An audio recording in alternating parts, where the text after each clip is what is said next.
morning. Good morning. Hi, Coach. Good morning, Bill. How's it going? Good. Good morning. Excuse me. Gee, good morning, Charlie. Photographers from the Times will take pictures today. If our cafeteria area is clean, our beautiful students will look even more so. Hi, Pete. Good morning, Bunny. Can someone fix the lock on my homeroom? I can hardly open the door. Did you try? I tried. Oh, there'll be no fire drill today. The alarm goes off, ignore it. Unless it's a real fire, of course. I have to talk to you later. What room are you going to be in first period? 222, Mr. Kaufman. The band played outside my 11 o'clock window again yesterday. Do I have to keep buying my own chalk? They're ignoring my requisition slips. Good morning. Good morning, Mr. Dixon. Your father drive you to work? Uh-huh. I'll drive you home. Lovely. Have a delightful day, Miss Stop worrying McIntyre. about it. You're going to be fine. Wait a minute. Miss McIntyre, everybody. Now, don't forget the 11A PTA meeting tonight. 8 o'clock in Henderson Hall. Be cake and cookies.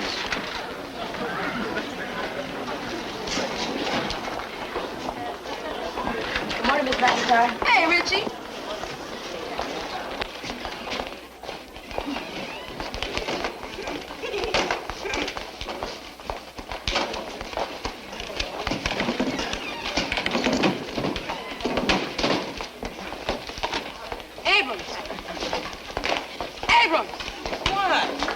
I'm taking attendance. What are you doing that for?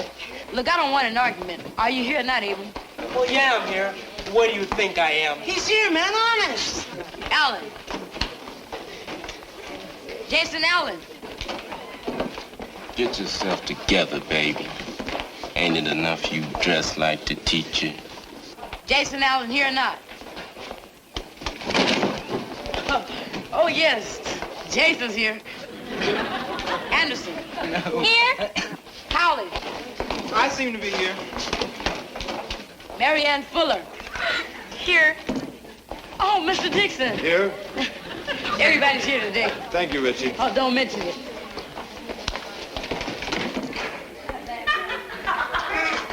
Hey, I just got a great idea. Why don't I teach history? Yeah. Civil War period, 1861 to 1865.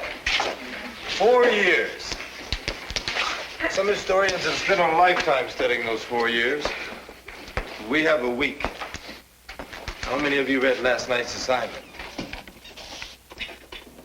The truth? See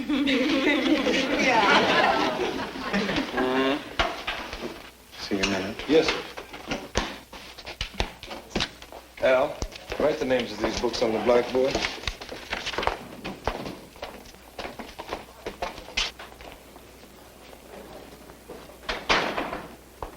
Pete Dixon, Alice Johnson. Hi, it's a pleasure. Miss Johnson is here to dry the area behind her ears. She's going to spend the rest of this semester with you, student teaching. And if she's smart, she'll go back to college and change her major. Oh, I really care about teaching. I hope it's a meaningful semester for both of us. Just what you always wanted, right? Meaningful semester. Thank you, Mr. Kaufman. Keep in touch. Bye, Mr. Kaufman. He doesn't like me. But I'm sort of used to it. See, I have this way of getting on people's nerves, but I'm working on it. That's why I think it's very important that you and I establish good human relations. Right.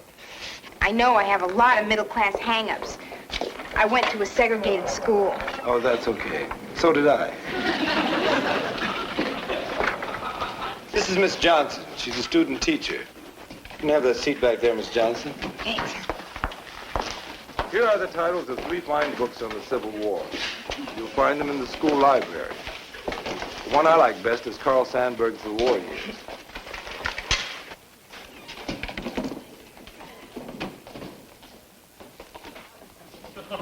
Okay, now, causes of the Civil War. What were they? Mary Ann. The prime cause of the Civil War was the Southern states' insistence upon holding slaves. Wait a minute. Straight from the book? Oh, yes, sir. Can we go completely by one book? Books disagree. This book is now being revised. This world is being revised, so you'd better start doing some thinking now, some questioning. But, Mr. Dixon, that is the answer. One answer, a simple answer. Was it all that simple? According to Marianne, it was a question of morality. The North felt sorry for the slaves. Is that it? Bernie. No. The North was willing to let the South keep slavery. They just didn't want it to spread. No, the abolitionists were in the North, and they thought it was immoral. Then how come the Negro in the North couldn't vote? Is that right, Mr. Dixon? Look it up. Richie. Well, the North had to pay their workers, but the South had slaves. Okay, now we're talking morality, politics, economics. Keep it up. Nicole. Can I come half an hour late on Friday? We'll talk about it after class. Helen. The North and the South were both interested in the new territories. Could you say that a little louder? Both sides were after the new land in the West. Richie? Well, the big thing was the South wanted to pull out of the Union, but the North wanted to hold it together. No, Richie, I didn't call on you for an answer. Miss McIntyre wants to see you. Richie, you've been doing so great lately. The top 10% of your class. I sent a letter home to your folks to let them know how happy we were about it, and it came back. No such address. Oh, yeah, sure. I live at 8217, not 8211. Tell me the truth, Richie. You do live in the school district, don't you? And that boy, Richie, so eager. Like so many of you students are that way. I feel I learned more this morning than at 3 years of college. It's not like you were teaching them. It's like you were just talking to them. Oh, excuse me. I just want to get to the coffee. Have a meaningful lunch. I think it's so significant that you're colored. I meant that as a compliment. Did I use a wrong term? Well, I better ask you straight out. Do you prefer colored, or Negro, or black? I've always preferred Pete. Hey, that was wonderful. I mean, you really put me down, and I deserved it. But see, I don't do these things intentionally. I'm a product of my environment. And a bet. Thanks for lunch. Okay. May we join you, Ben? Yes, of course. Tim Stewart? Alice Johnson. Hi. She's student teaching. Huh? You're lucky you didn't get my class. I had to send 8 kids to the VP's office this morning. VP? Vice principal. Who can control them? As far as they're concerned, rules are made to be broken. And so are teachers. Maybe there are just too many rules. A teacher can't be expected to cope with puberty.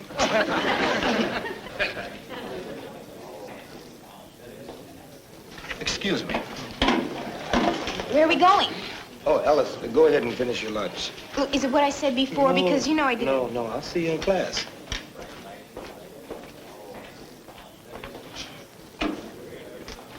I was getting waterlogged waiting here.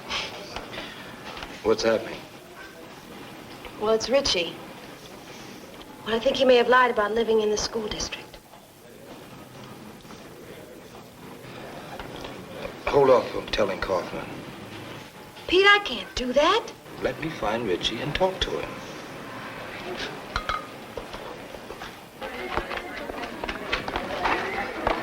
Hey, have you seen Richie Lane? No.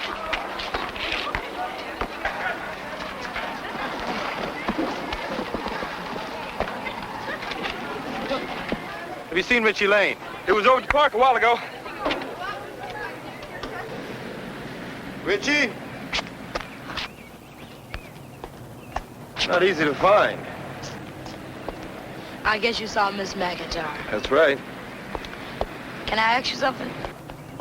Where did you go to high school? Tyler? Then I know what you're gonna tell me. You can do it, so can I. I'm not going to tell you anything. I'm here to listen, but I want you to be straight with me. Well, I tried to make it there. I tried to get something out of that school. Didn't sound. My friends started coming down on me like I was something weird. And I just couldn't take all that dumping. Plus all that other stuff. Half-day sessions, cops in the hall, fights every time you look up. Okay. You went there and you got over. But I just can't buck all those odds. You shouldn't have to. So you just marked down a phony address and came here? Oh, but I've been doing real good, right? Right. Tell me the truth, Mr. Dixon. Are you bringing the word? Am I gonna get bounced back there to Tyler? I don't know, Richie.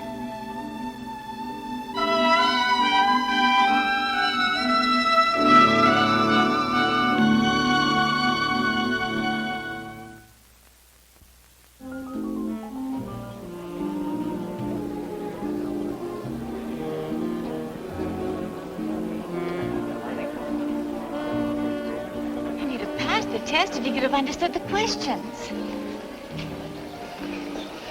Look, if you just pass him, he won't do it again. You'll have to understand. She was 12 days premature. Sidney Poitier is my favorite actor. He's very good.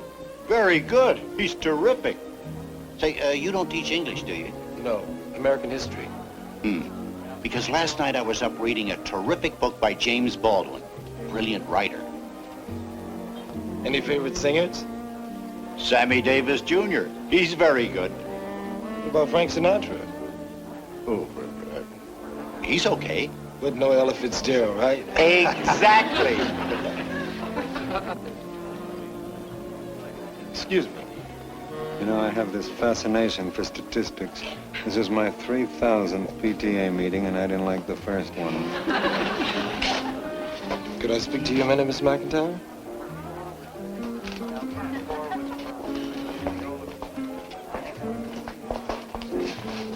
What are you doing?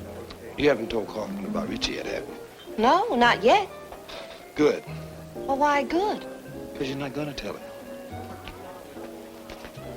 Pete, don't make up my mind for me. Besides, what are people going to think if they see us off with each other like this? Right now, nothing. In another minute, they're going to think we're having one whale of a fight. Fight by yourself.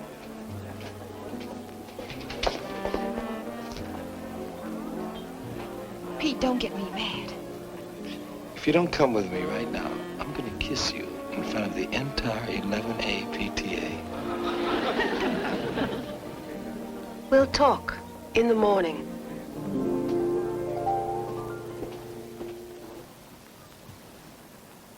You don't want him sent back to Tyler, and neither do I. But what about those 2,000 kids who are stuck there right now? What about them? Richie Lane, we can do something about. What am I doing as the heavy? I'm just doing what I have to do. Sure. Liz McIntyre, all upper middle class. Touch all the bases, follow all the rules. Yes, sir, Mr. Kaufman. We're gonna kick Richie out.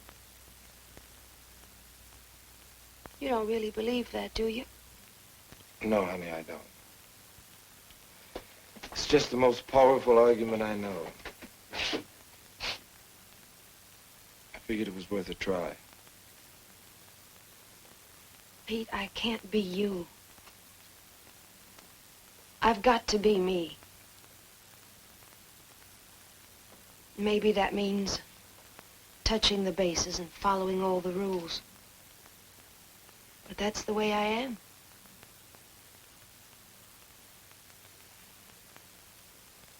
I love the way you are.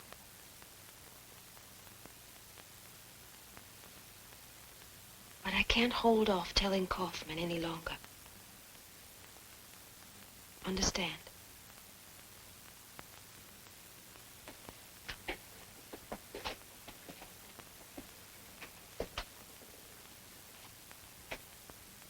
No, baby, I don't. Because there's a kid on the line here.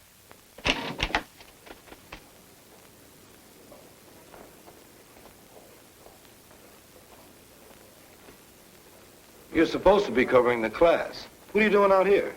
I'm self-evaluating. Look, for example, on a scale of 1 to 10, 10 being the greatest teacher in the whole world, and a 1 being a get him out of here, well, you're an 8, and I'm a 2. 2s just don't fill in for 8s.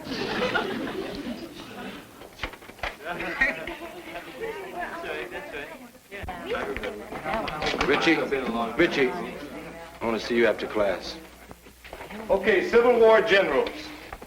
Let's get to it.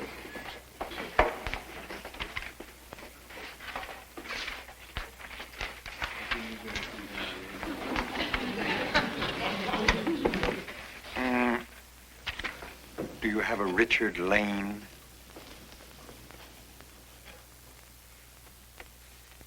Come with me, please. Better bring your books.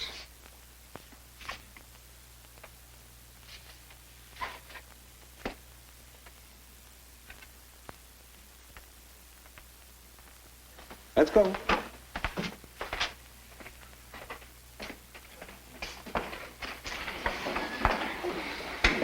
Okay, if anyone has anything to say it. Al. Why'd they pull Richie? Richie doesn't live in this district. We found out, so he has to go back to his old school. That's it. Helen.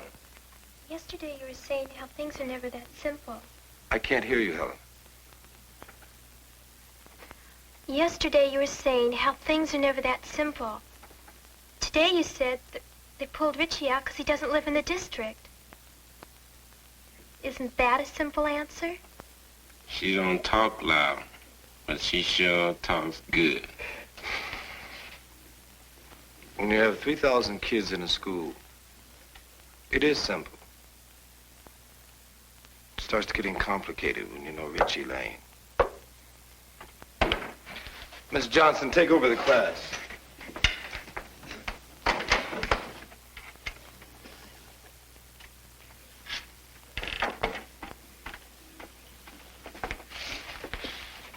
He can't do nothing. Richie had them big ideas, so they just naturally gotta come down on him. I've just been in class a day, but I feel like I know many of you already. Now you're going to get a chance to know me. Well, whoopee. Civil War generals. Now, I don't know why I'm so interested in that, but you know how some things strike your interest, and before you know it, you're interested. Anyway,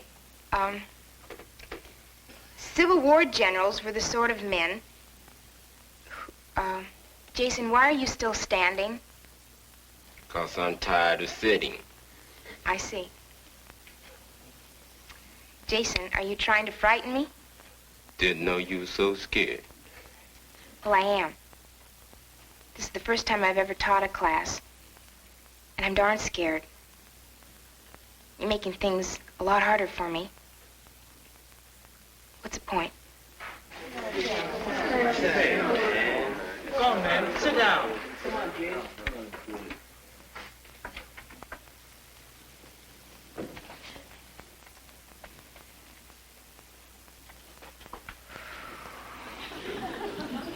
That is not a problem. Let me put it this way.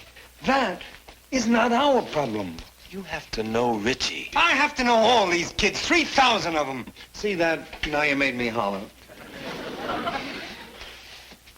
All right. Time for words of wisdom. Pete, I had to accept a long time ago that I'm a principal, not a social worker. Just check his record. Do you know what his IQ is? And you're a teacher, not a social worker. If you send him back... You're not a social worker, Pete! Liz, tell him he's not a social worker. Right. I'm a teacher. I'm here to teach. But there's a regulation that says I can't teach this kid, that he's got to go to Tyler. And that's wrong. Because I know Tyler. I'm from Tyler. And what they're doing there isn't teaching, it's controlling. Here's our regulations. And I say they stink, Mr. Kaufman. Unless somewhere in all of these pages, there's one rule that says I can teach this kid. But if he stayed here, he could end up with a scholarship. If you send him back... Oh, great. You too. Well, of course, me too. Well, you two are going to leave this office thinking that I'm a louse, because that's what I have to be right now. part of my civil service examination. It said, can you be a louse? I answered yes, so they made me a principal. This must have happened before. Don't tell me there's never been a kid in this school from out of the district. Yes, but there were valid reasons. What were they? Like someone wanting to take a course here that he couldn't get at his own school. Well, that doesn't apply. Everything on this boy's schedule he could get at Tyler High. Look for yourself. What would you say if I told you that Richie mentioned to me the other day he wanted to change his program? I would say he had incredible timing. And suppose this new subject isn't taught at Tyler, but we teach it here. What then? Okay, I get it. I'm not sure I should, but I do. Bonnie, call downtown. Find out what courses we offer that they don't give at Tyler High. Blessings on you, Seymour Kaufman. Oh, I've had that kid waiting in the detention room till I could notify his parents. You better get him in here. You just flunked the mouse test. So? I make a lousy louse. Richie, come with me. Come on. Mm-hmm. I understand that. All you have to do is take one of these subjects. All right. Thank you very much. Well, there are two subjects. What are they? Basic calculus. I'll take it. Oh, you can't. Well, you haven't had trigonometry yet. What's the other one? What's wrong? This other course. I had kind of a tough time with it myself, Richard. I'm not sure you'd take to it. Oh, sure I would. What's the subject? Hebrew.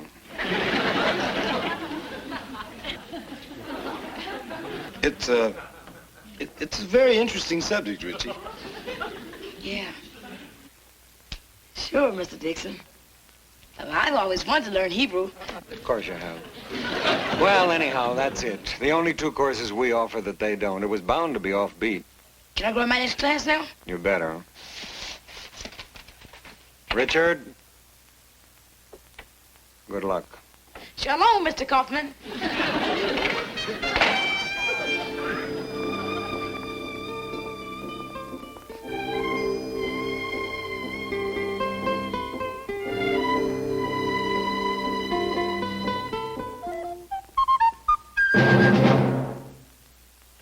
Hey, Pete! Pete! Wait a minute. Oh, my lucky, I found you. I need help. I mean it, I need help. Oh. Oh, hi! Hey, I didn't know you two were socially involved. Liz and I don't want a lot of gossip going on about us. I won't tell. I would have guessed, though. You said you needed help. Oh, it's nothing. Just that I failed as a teacher today, but that's my problem. You go on ahead. I'll see you around. Go on. Go ahead. Come on. I'll give you a lift and we can talk about what's bothering you. You sure? I'm sure. Hey, this is swell. You know, Alice, you can't expect to be a great teacher in one day. Oh, I don't. I'm gonna give it a week. Good idea. Yeah, I figure, you know, with all the studying that I've been doing in class, have you ever seen him teach a class? It's so fantastic. The kids are just so eager and at such attention you can't believe. If I'm...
take that back. It's not such a good morning. Haven't seen you look like that since Monday. Monday was bad. The boiler exploded. Then we got clobbered by Taft at basketball and Lincoln at track. Then the PTA meeting ended up in a riot, and I lost my favorite gold filling. But compared to today, Monday was like white Christmas. Oh, come on. Now, it couldn't be as bad as all that. It is worse than all that. Mr. Kaufman. I know what you're thinking. There goes Mr. Doom again. But I'm afraid this time my foul, nasty humor is completely justified. Completely justified? Well, how would your humor be if one of your best teachers, hardworking, resourceful, charming, well-liked, a positive influence on faculty and students alike, might be taken away from you? Matter of fact, how will you feel? I don't get it. Who? Pete. Pete? Pete. 2 guys are coming to see him today from Automation West about going to work for them. Oh, that's silly. Pete never quit teaching. This is a big offer, Lou. And he'd be working with kids. Does Pete know about this yet? Not yet. But he will. Why should I hire you? Well, Do you have any qualifications? Well, not exactly. You got a in lousy school. record. Yeah, but... Absenteeism, bad grades, fights, a dropout. Now, why should my company take a chance on hiring a kid like you? Because... Yeah? Because... Yeah? Well, I don't know why. All I know is that I can do a good job. Easy, Why do you ask easy. me here if you don't want to help? Easy, Curtis. I'm on your side, remember? Man, you sure put me uptight. Are they going to chew me up that way, Mr. Dixon? No sweat. After me, the real interview is going to seem like a party. You mean they're going to play music and serve drinks, things like that? Not exactly. But they're pretty understanding guys. Come on, we better get over there.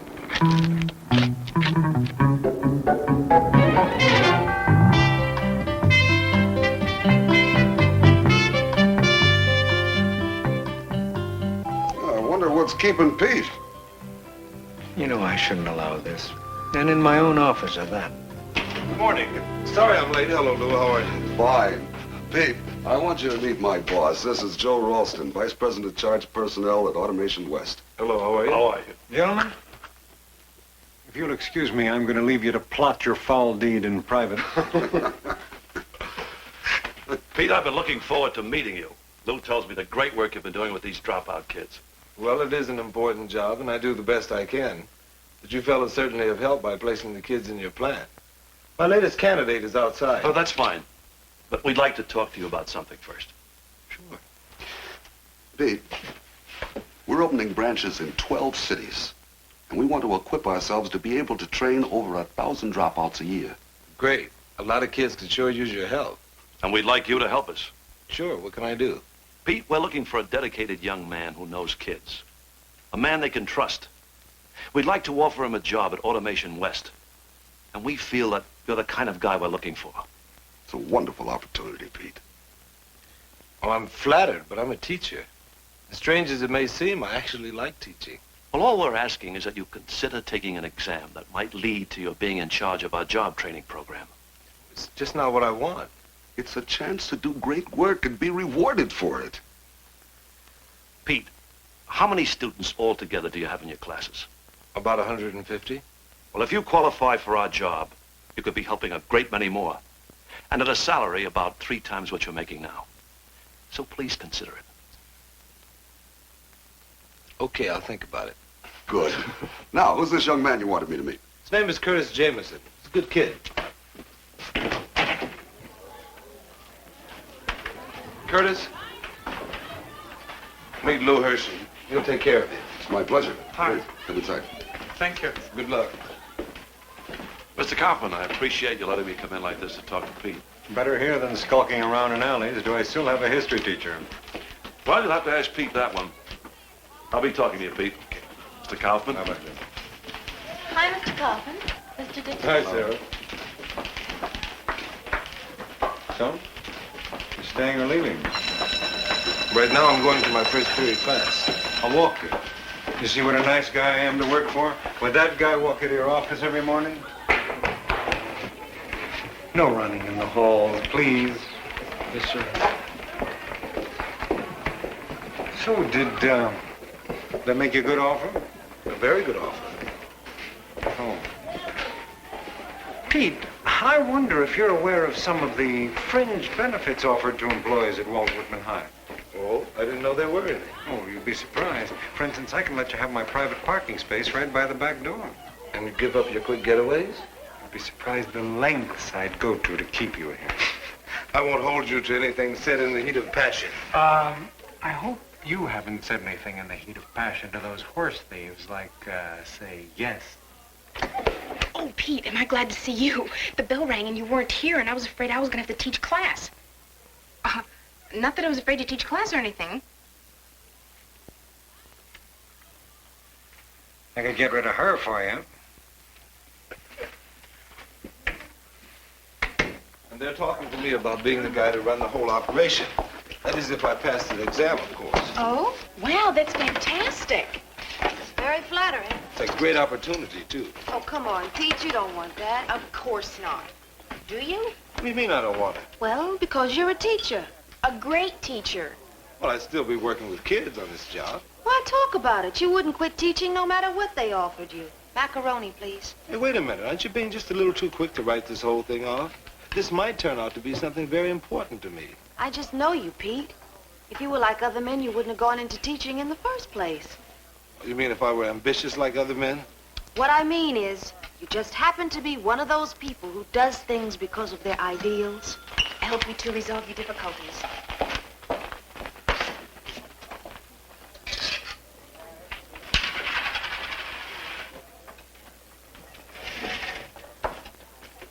Liz, maybe you've got me down as some kind of hero, but it just so happens that I like money. I have this strange habit of using it for things like food, shelter, clothing. I can see to it that you never have to attend another PTA meeting as long as you live. Pete, you're twisting around everything I said, and you know it. Ever since I've known you, you've always wanted to be a teacher. How many times have we talked about it? Now, all of a sudden, you're thinking of quitting? I just can't believe it. Well, whether you believe it or not. I don't want to argue in public. Well, now she doesn't want to argue in public. Okay. Liz, tonight we've been invited to dinner at the Ralstons. Oh, great. Here goes, the executive treatment. What time? 8. Oh, that's 8 on the nose, okay? Have you ever known me to be late? We don't want Mr. Dixon to split on us. No, I mean all this talk. It's nothing but gossip. Yeah, you're right, Helen. I think he's about to Look at what you can say. Oh, yeah. Okay, cool it. Dixon's here.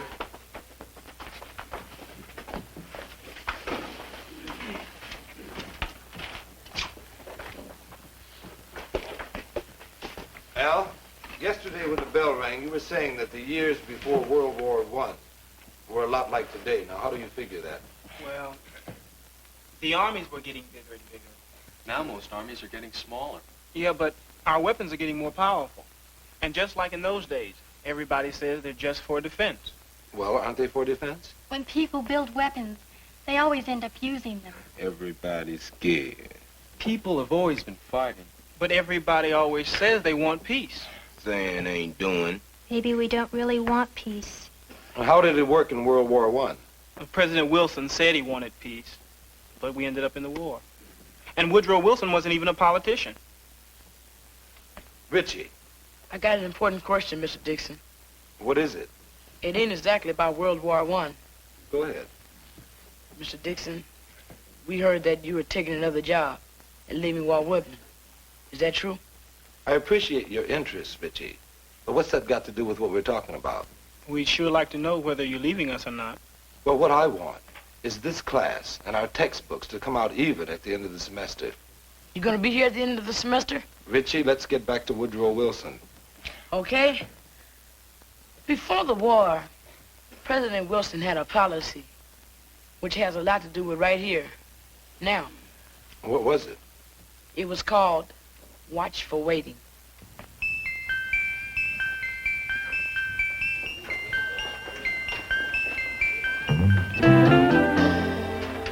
You something else, man. Sticking that flat nose in the teacher's business. I wasn't, Button. You sure wasn't, man. Yeah, but me and him are pretty tight. Sure, baby. That's why he done gone and asked your permission before he decided to split. Mr. Dixon ain't gonna leave us. Wanna lay eyes? What's the matter with you? Don't you like Mr. Dixon? I dig him for a teacher. But you think he's super sped. Baby Dixon just as partial to the smell of green as the next man. Mr. Dixon ain't like that. Don't put him down for grabbing a chance to make it. That's life. He don't care about money. He's a teacher. Oh, man. You smart in class, all right, but you got a lot to learn about people. And you don't think good of anybody.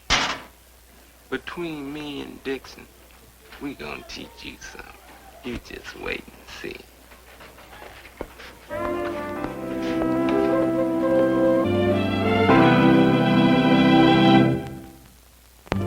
You look beautiful. Now let's go. I don't know why I'm going through with this. Dinner at the Ralstons, whining and dining you. It's like you're being seduced. Look, Liz, Ralston's with a company that's doing a lot of good, and I am not about to say no. And he wants you to leave Whitman, and I want you to stay. You know, I've gotten kind of used to that funny face of yours coming down the hallway. Liz, we're going to be late. Since I'm against this whole thing, I can't think of one good reason why I should go anyway. Because I want you to. Yeah, I want you to go with me. Okay? Okay. Okay.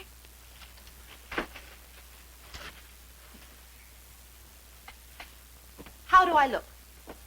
Or did you already tell me? I already told you. Now, Liz, let's go. Or what did you say when you already told me? I said you look beautiful. Now, let's go, okay?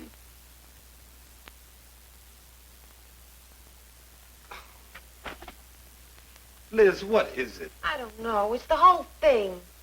Go into the Ralstons so they can impress you with their skinny sculpture and their 1930 antiques. Look, they're probably very nice people. Look at it that way. Okay, now, come on, let's go. Okay. Maybe you're right. I might even have a very nice time. But I doubt it. Are you sure you don't want anything stronger than orange juice, Pete? Absolutely.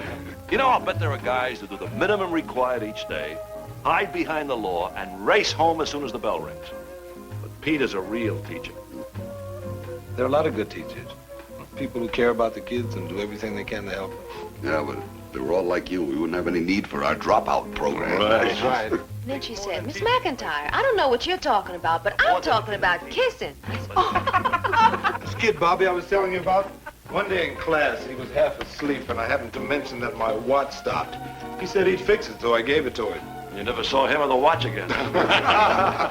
No, he took it home with him, fixed it, brought it back the next morning, and it hasn't stopped running since.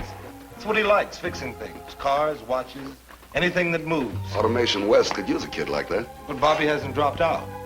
We got him a part-time job working for a jeweler. The man says that he's almost a genius with his hands. And the most important thing is that he stopped getting into trouble and he doesn't fall asleep in my class anymore. Very good. And we just about given up on Doris. Fights, stealing, you name it, she did it. She had no home life at all. And I guess she figured if nobody cared about her, why should she care about anybody? Then I got this idea to get her into the nursery school program. Wasn't that dangerous? A girl like that? Well, maybe. But there was something about Doris. Something in her eyes, like a need. Anyhow, after a couple of weeks, she became a different girl. She's great with the children, and they all love her. I'll send you that information tomorrow. Oh, fine. Now, don't tell me you ladies have recruited Liz for one of your causes already. Didn't I hear you talking to Pete about the softball league? That's no cause. Oh, it is with you. Good night, dear. Good night. Now, you can have that going. See. Well, did you enjoy yourself after all? Yeah. You did, too. It was fun. They're nice people. The food was great. Nice life, huh? Yeah, if you can afford it.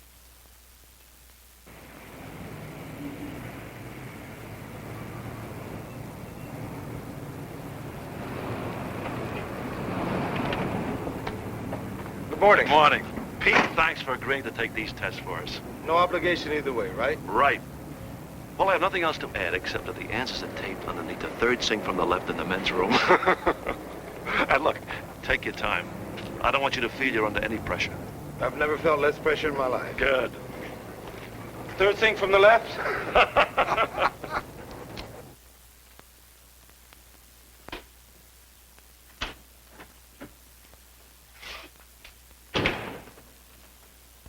Arthur Dillon. Pete Dixon. Nice setup here. Yes. Very impressive. Well, I'm ready to start if you are. I'm ready. You want me to sit over there? Oh, I'm sorry. Have I taken your seat? Don't you work here? No, I don't work here. Neither do I. I'm just down from San Francisco for the day, kind of looking the place over. Pretty much the same with me. I guess we're just waiting for the same person then, huh? Well, Well, I guess we wait. I guess so.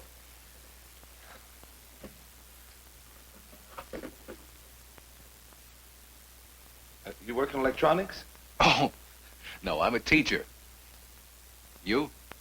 I'm a teacher, too. You from out of town? No, I'm from here. I teach history at high school. Here. You? English. Mr. Dillon, Mr. Dixon, have you met? Yes. Since you're both scheduled to take the same battery, I thought it might be simpler to test you together. I hope you don't mind. No, not at all. That is, if Mr. Dixon doesn't mind. It's all right with me. I'd enjoy the company. This first part will take 60 minutes.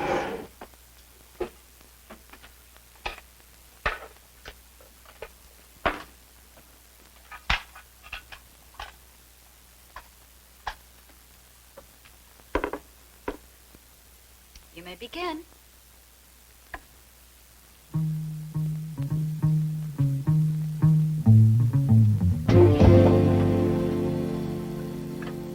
Hello, Richie. Come in. Say, don't you have a class now? Yeah, history with Mr. Dixon, but he's not there now. No, he's not, but Miss Johnson is. Does she know you're here? I got her permission. Anyway, you know Miss Johnson with her progressive teaching methods. She didn't ask why. Did you want to speak to me? Yeah. It's about Mr. Dixon. Do you think he's gonna leave Whitman? I don't know. Why do you ask? Well, to tell you the truth, I'm worried. There's nothing to worry about. If he leaves, another teacher will teach you history, that's all. But that's not what I'm worried about. Well, then what is it? Well, I just wanted you to know. I mean, I know you and Mr. Dixon. Well, anyhow, I just wanted you to know, in case you get kind of lonely. There's a lot of us kids around here that like you very much. That's all. Thank you, Richie.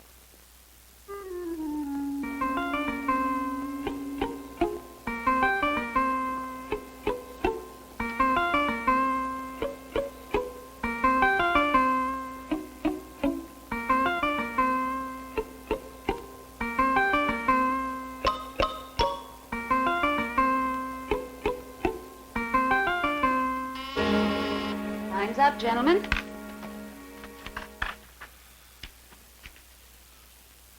Very interesting, huh? Oh, I guess I enjoyed it. You'll be notified of the results as soon as possible. Thank you. Thanks. You going back to San Francisco today? No, I'm going to be sticking around for another day at least. There's some people here I have to talk to. Yeah, me too. So what was the other guy's exam like? Educated, well-spoken. Seem to have a lot going for him. I've always been a terrible exam taker. When I was a little girl, I used to break out in hives. Maybe your body was trying to tell you something. So, what happened? Is this a farewell lunch? Well, I haven't heard anything since the exam. He's playing it cagey. Oh, they're not pressuring me to make a decision, but my friends... I've been totally objective, despite my true feelings. We've all been totally objective. By the way, did I tell you I'm thinking about putting an air conditioner in your room? Well, I told Lou I'd call him at noon to get the test results. Wish me luck. Here's a dime. Remember, there's more where that came from.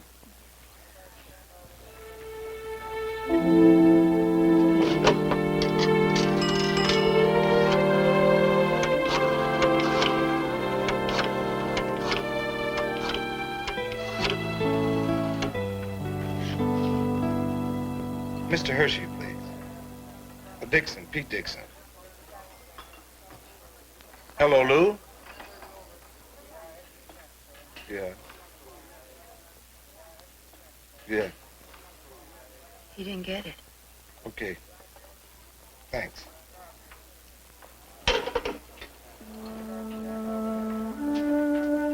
Well, they gave the job to Dylan. So, win a few, lose a few. Gee, Pete, I don't know what to say. You know something, Alice? Neither do I. Answer the questions at the end of chapter 17. And on Monday, we'll start on the First World War.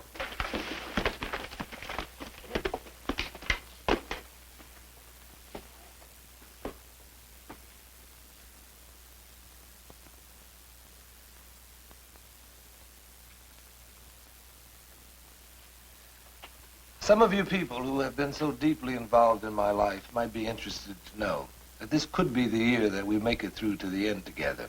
Is that a subtle hint, Mr. Dixon? No, Richie, I'm staying. Thanks, Mr. Dixon, Thanks for what? for sticking with us. I didn't get the job. I took an exam. I guess I could have done better, but somebody else got the job. Look, I'm telling you straight. Class dismissed. You could have done better. You're okay, Mr. Dixon. You good, Helen? You blew it, huh? That's right, Jason. I sure did.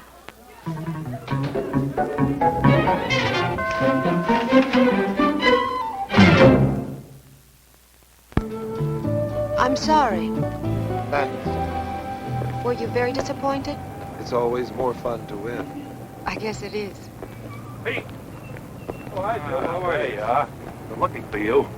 I guess I better leave. No, please stay. It's all right with Pete. I just want to explain to him personally what happened. Wasn't it a simple case of the better man won? Not quite. You see, those tests told us some very interesting things about you. You want to hear? Go ahead. Pete, you don't want to leave Walt Whitman. All you want to do is teach. Those tests showed us that. Working for Automation West would have made you miserable.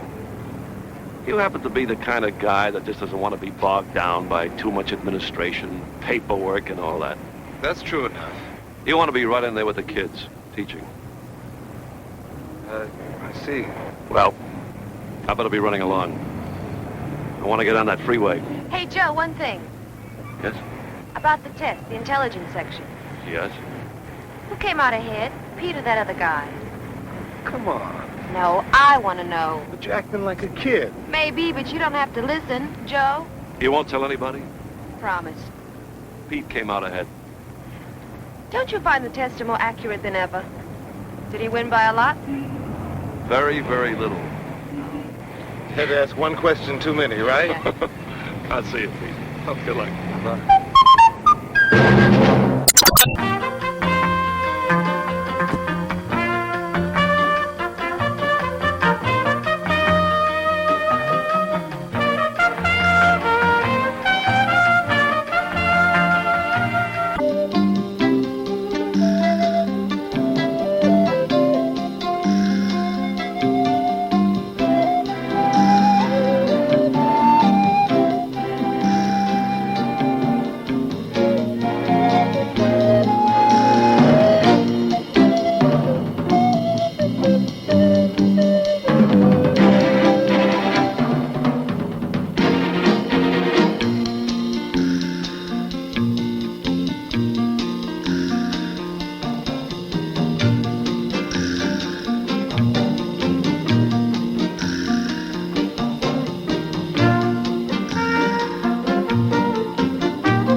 morning.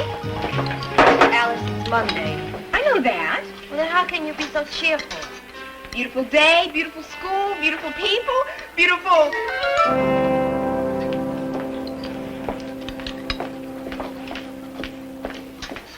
Who was that? Student teacher supervisor. You mean she's the one that decides whether or not I've got it to be a teacher? That's right. Oh, boy. She looks so tough. She probably won't like my style of teaching. What's your style? I don't know yet. Don't worry. She'll be crazy about you, just like the rest of us. Well, see you later. You know, Pete's such a great teacher, it's depressing. Now, why is it depressing? Because I'm not even worthy of erasing his blackboards. Don't underestimate yourself. You haven't even begun yet.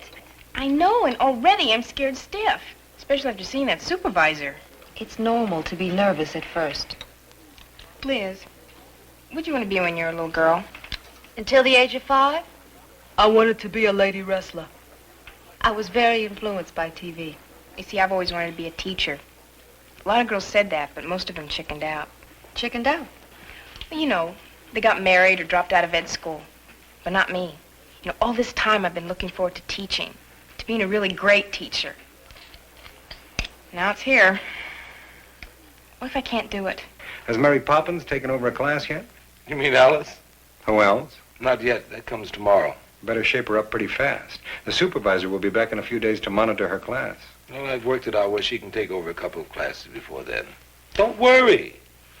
Supervisor will like her. You like her. I like her. I think she's cute and adorable. Unfortunately, cute and adorable are not exactly the traits one looks for in a school teacher. Pete, let me ask you a question. You think she's got it? Let me give you an answer. No. Alice may surprise you. That's the kind of thing you say when you can't think of anything else to say. She's got a lot of desire. Desire is a highly overestimated trait. Frankly, I've always had a profound desire to be a ski bum. I don't think I'm going to make it. Well, Alice will make it. Maybe. But in my opinion, she's going to need two things to succeed. One is a lot of help from you. And what's the other? Divine intervention. I don't think I should teach today. Why not? Because my horoscope said I should avoid taking over any new responsibilities. Do you have a lesson planned? What if I freeze up? Well, they'll thaw you out. What if I bore them? They'll yawn. I've got a headache, Pete. Well, that's an occupational hazard. You'll be fine.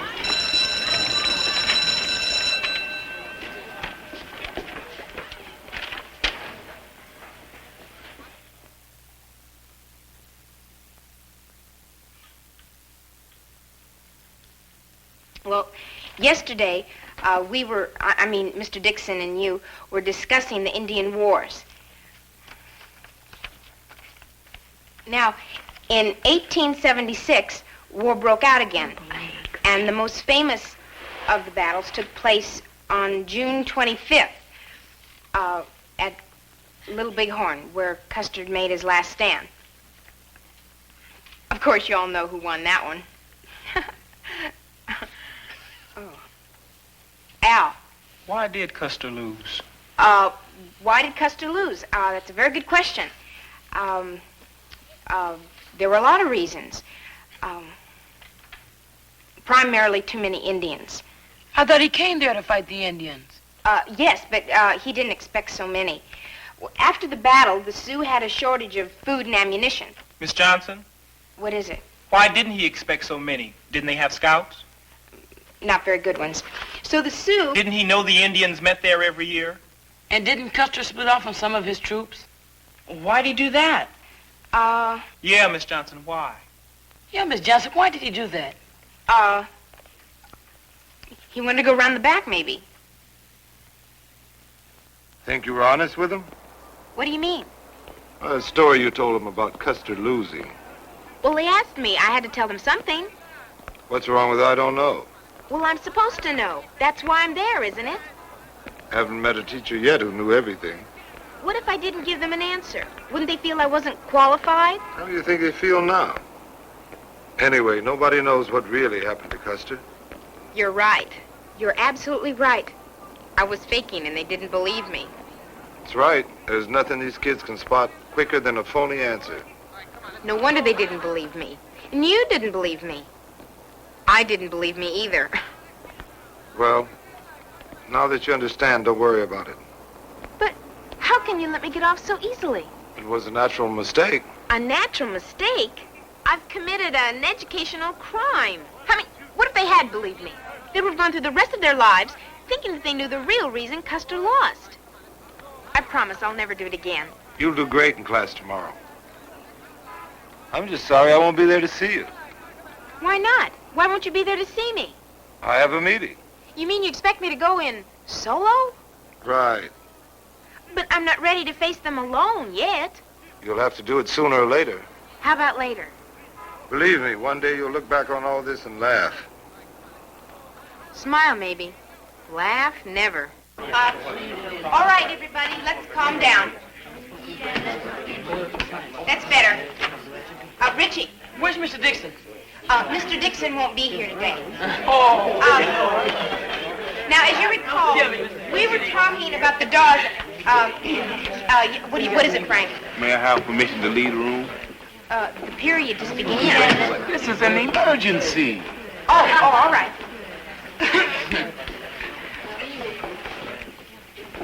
All right, now the Dawes Act was supposed to change the policy toward the Indians for the better. Janet and Debbie. Janet, Debbie, would you please stop talking? Thank you. Yes, Bob. Could I open a window? Oh, all right. Now, the Dawes Act broke up. You better watch your clown. Please, Bob, I'm trying to teach a class. Me, it was him. He's nuts. Oh, God. Wait a minute. Now, where do you two think you're going? We gotta go to the library and check something out. What? The new librarian. Now,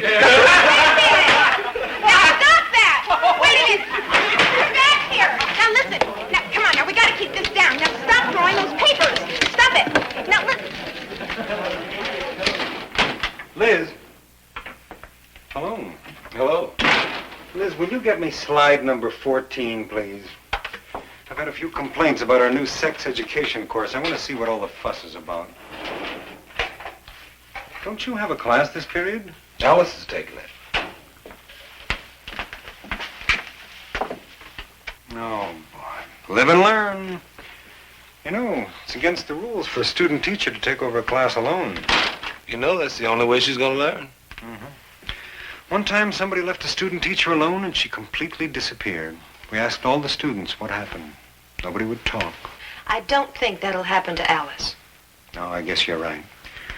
In her case, the class will probably disappear. The basic idea was to divide up the land in the reservations. Bernie, was that you? I'm clean. You want to look? Told you. Oh! What is it? I gotta go to the nurse.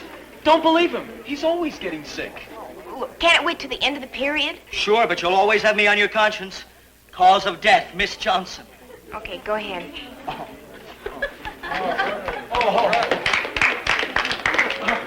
Yeah, the brown is kind of like good. What time are you going? Janet and Debbie.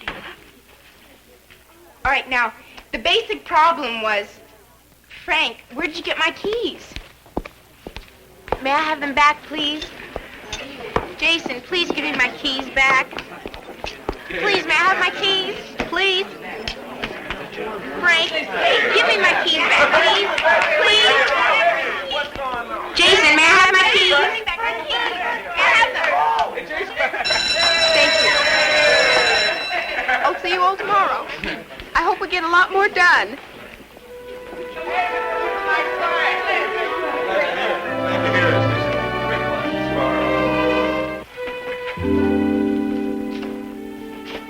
Well, how'd it go? Alice, what's wrong?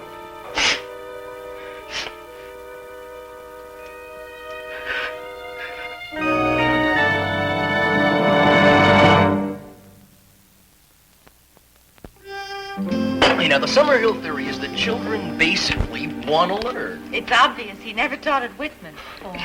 That's an interesting theory. Well.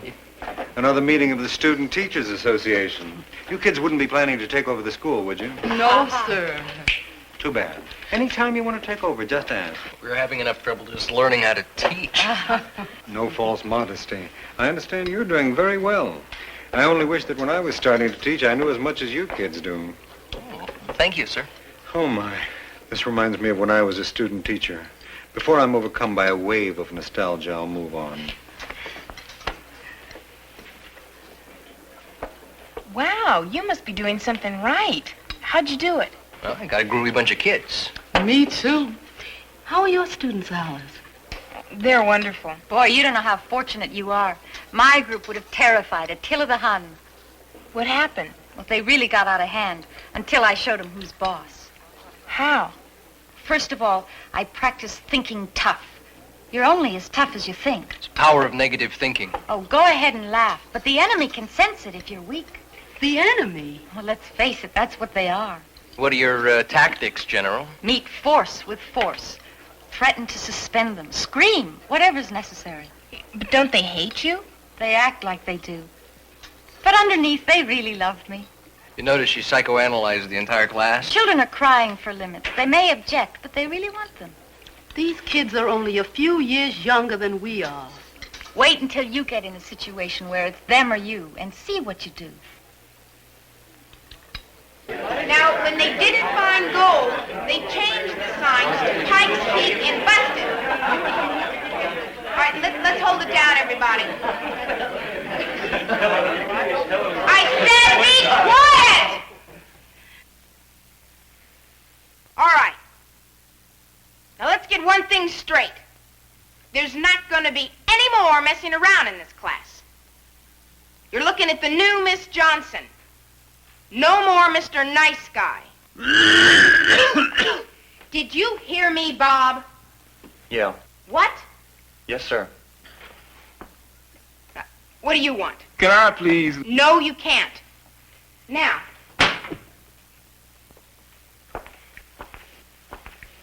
It was an accident. One more accident, young man, and you're in big trouble. Now, back to business. Another gold strike was discovered. I didn't do it. Get your things together. It's a frame-up. Yes. It wasn't his fault. You want to be the next to go?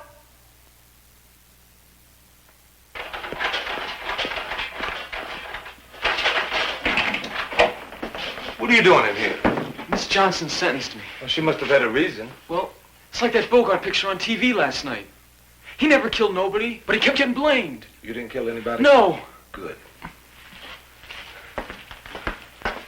But I'm innocent! I'm innocent, I tell you! Give me a mouthpiece! Bob? I'm sorry.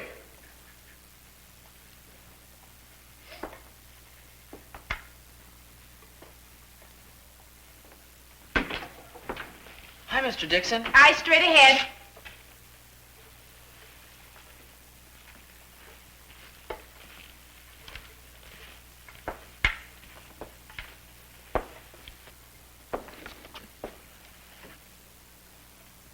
All right, time's up. Pass your paper to the person in front of you, without talking.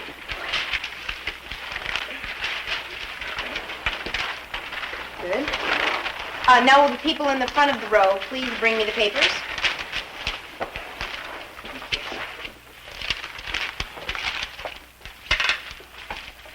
All right. We have a little time. Let's talk about one of the most exciting bunch of people in our history, the cowboys. Now, after the Civil War, the cattle drive came into existence. Who can tell me why?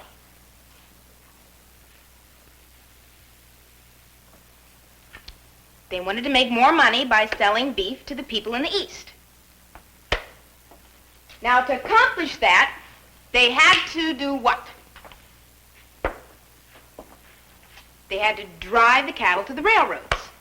And a whole new group of towns became important. Who can tell me what some of those were? Mary Ann. Bob? Richie.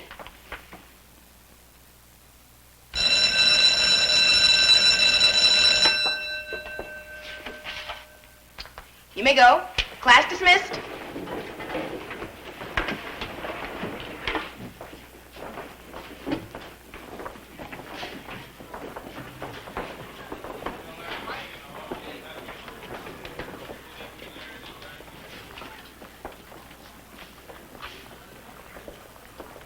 May I have permission to speak?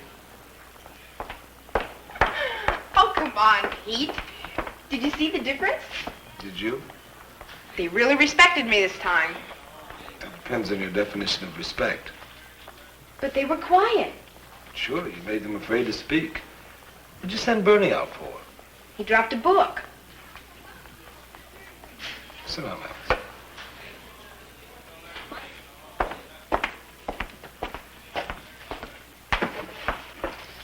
You start sending kids to the VP's office for things like dropping books, you're not going to have anyone left to teach. But the supervisor's coming tomorrow, and I've got to be in control. This isn't Folsom Prison. If you're teaching right, you'll be in control. Pete, why are you so mad at me? Because I care about you becoming a teacher, and you're not going to get there with these easy cop-outs.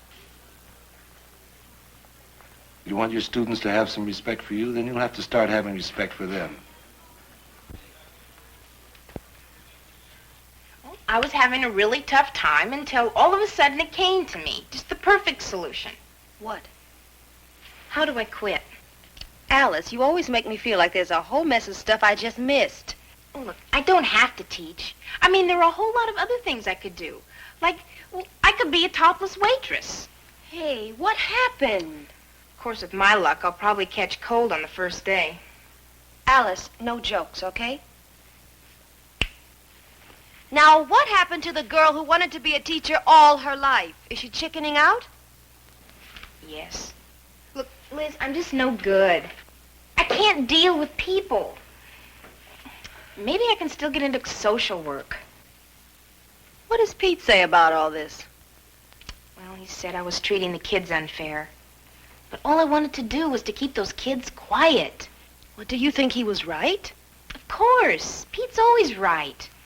Oh, I just don't have it. Stand up. I'm the class. Teach me. Oh, Liz, I mean, you can't be serious.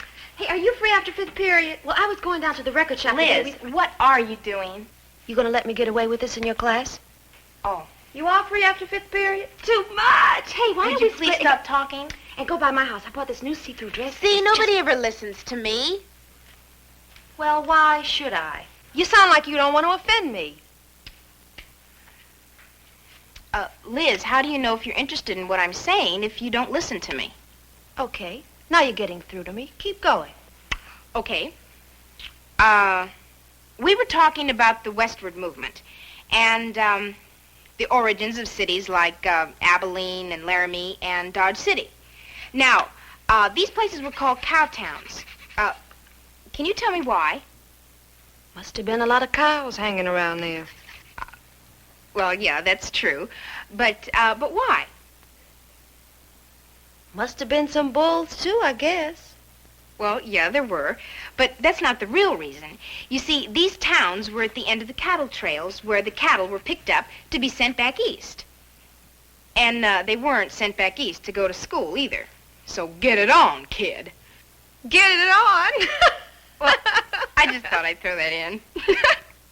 That's very good. Even though I was wrong, you taught me, you encouraged me, and you made me laugh. That is a great combination. Really? Really.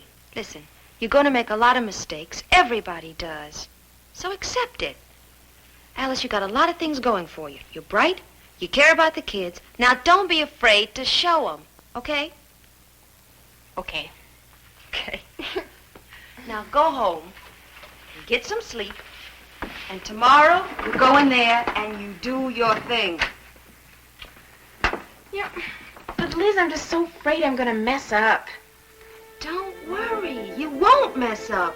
Just be yourself.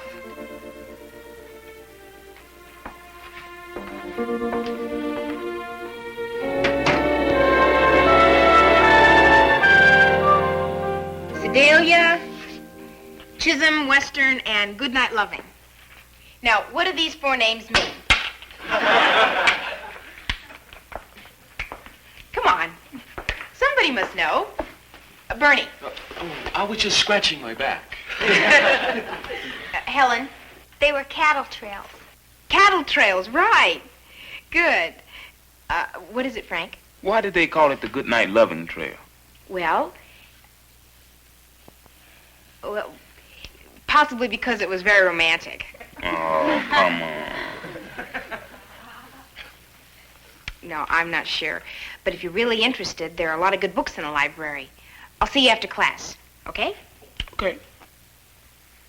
Now, the greatest problem with the cattle drives was that the steers lost so much weight. What do you want? Who, me? I was just scratching. Bernie, do you have a dog at home? Yeah, why? Well, it might be a good idea if you borrowed his flea collar. Well, now, anyhow, the cattlemen found that their steers could live on the plains and have the whole place to themselves until something happened. Fred. The homesteaders moved in. Right. And they didn't get along with the cattlemen. Very good. Now, anybody else? Richie. Well, that's because the cows kept running over the farmers' crops. But the farmers eventually won. Why?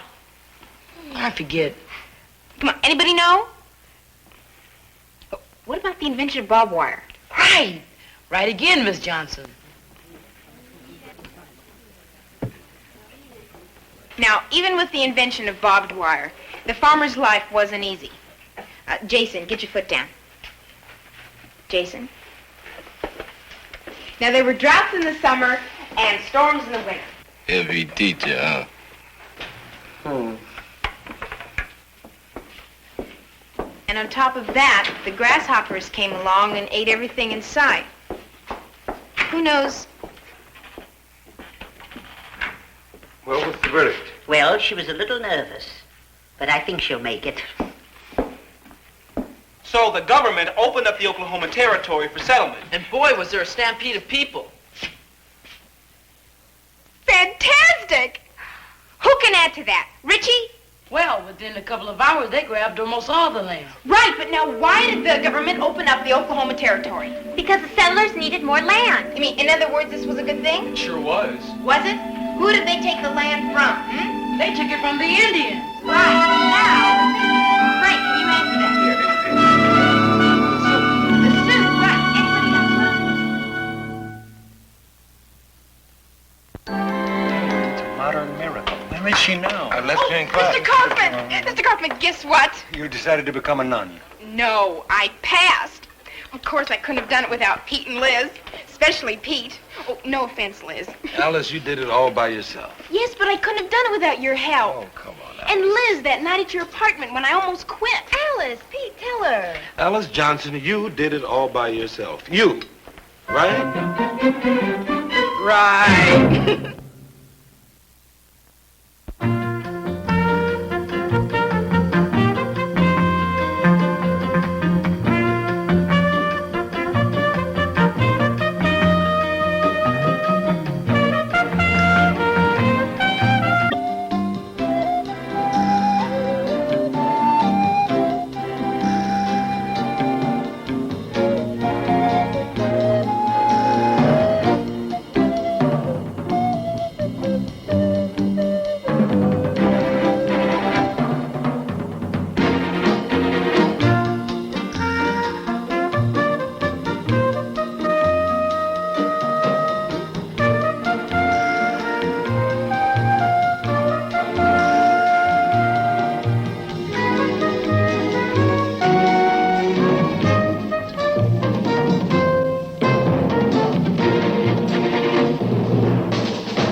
Lawrence, I have several other people to see. We'll be in touch with you.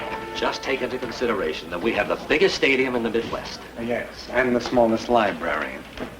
But you will be in touch? No, we'll probably become pen pals. Goodbye. Who's next? Kaufman, it's good to see you. Good. Virginia was real excited when she knew I was coming here. Real excited. It's nice. Nice. I mean, how do you lose touch? I don't know. I mean, with people that you were tight with. Tight. I mean, what happened to us, Kaufman? Losing touch like that. Do I know you? You're kidding. I do know you. We were classmates. I'm Roy Gale, Atlantic University. The Palmer Dormitory. I did know you. We didn't like each other. Oh, come on. No. I distinctly remember you said some rotten things to me. We had a fist fight outside the library. Well, yeah, but then we shook and we were friends again. I lost that fight. Now, listen, Si, I'm recruiting now for Si. Atlantic, and you and I have got to lock up Ronnie Moore for our team. Oh, no, Roy, we don't have to do that. I'll tell you something else, Roy. We're not going to do that. You'll be flying down with Ronnie Moore this weekend. Roy, you're going to get in line with 107 other universities that are after Ronnie Moore. Roy.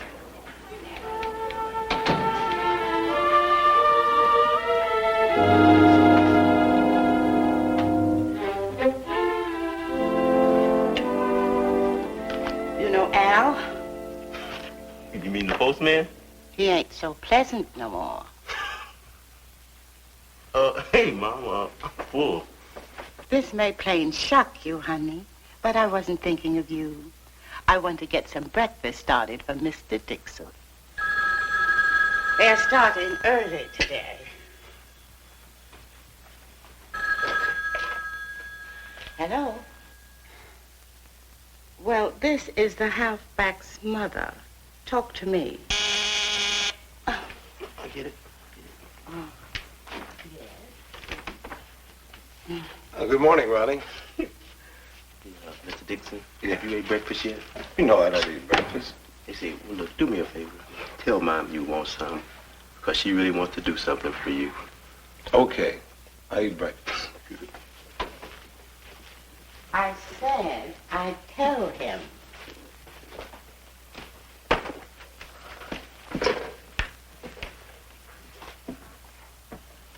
Arizona State is in love with you.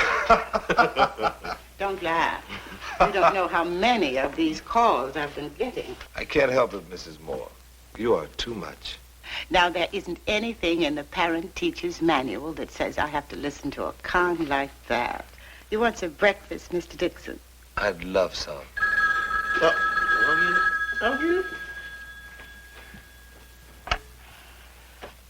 I wish they'd stop calling here. I don't know what to do with them. I just want to be sure the boy gets educated right. Sick him on Seymour Kaufman. He's talking to the schools that are after Ronnie and having the time of his life. I don't know what to do with them. I just want to be sure the boy gets... Morning, Peter. Oh, good morning, Mr. Kaufman. Morning, Ronnie. Oh, hi, Mr. Kaufman. I brought over the letters that I got this morning. Good grief. I had to volunteer for this. Pete, you just volunteered to help me with these tonight. Thanks a lot. So this is Ronnie Moore. Good to meet you, Ronnie. I'm from Atlantic, and we're expecting you out this weekend. Roy. Nice to see you, Si. Well, how about it? We'll take care of the plane fare. I can guarantee you 2 great days. Well, it's sort of up to Mr. Dixon and Mr. Kaufman. Well, bring them along. You better get going. You'll be late for your first period. Oh, Ronnie, Jim Williams has changed his schedule so he can meet you. Jim Williams? I'm not exactly excited about going away this weekend myself. But how could I tell Ronnie that I was going to blow his chance to meet Jim Williams? Telling me you can't see me is no trouble at all, huh? Yeah, but Jim Williams is... 3-time All-American Atlantic State, 1958, 59, and 60. No, you knew that. Oh, I'm full of surprises. Which you'd find out if you weren't canceling our weekend. Pete, this is the 3rd time in a row. Are you trying to convince me you're mad? You're right. I am mad. No, you're not. You understand. Pete, have I ever lied to you? I am mad. I know you too well. Oh! Hi, you guys. Hey, I don't want to get personal, but did I just hear you scream? Oh, I was just being understanding. I see. You're into something. I better go. I don't want to interrupt. Right? Oh, it's okay, Alice. I just have to go away this weekend, and it threw our plans out of whack. Hey, listen. I know it's not exactly the same, but how about you and me taking in a movie? All right.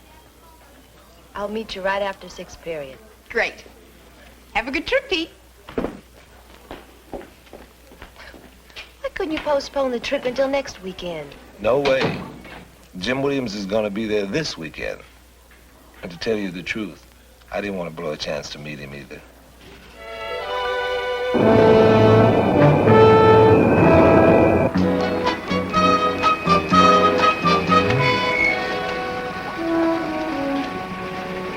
Jim Williams, this is Seymour Kaufman. Howdy do, sir. Pete Dixon. Hey, brother. And the young man we're trying to lure to Atlantic, Ronnie Moore. Hey, Ronnie. I hear you ran over every team in your league. Yeah, well, we had a pretty good line this year.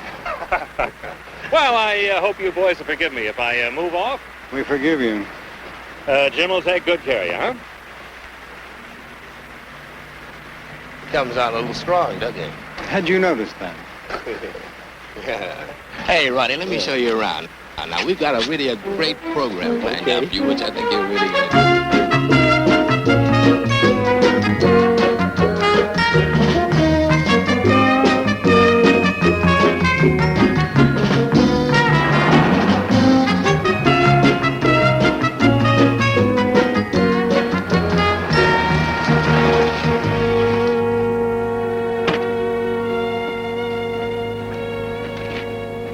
Hey, man, this is something else.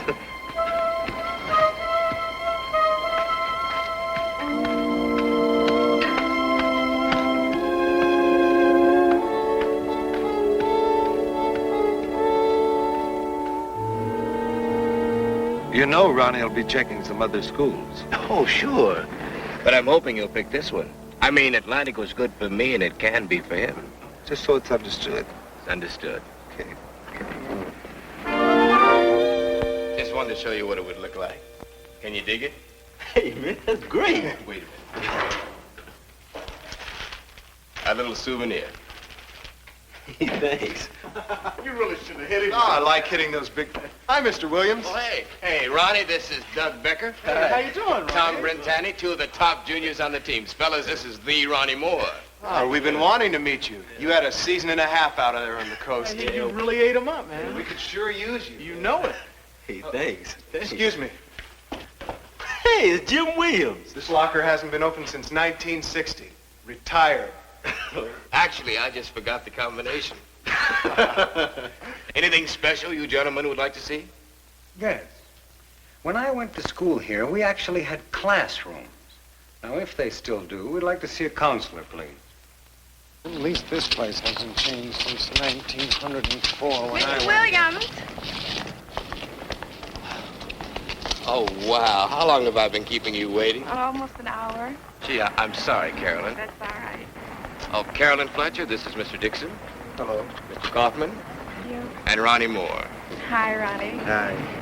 Ronnie, Carolyn's our freshman queen. She's been selected to show you around the campus. Oh, yes. I didn't think you'd mind. Here, take my keys, honey. It's okay, Mr. Dixon, isn't it? You can fill me in on what the counselor says later. It's up to you. See you later. Come on, what would you like to see? Oh, anything. I don't care. I bet he likes that better than the T-shirt.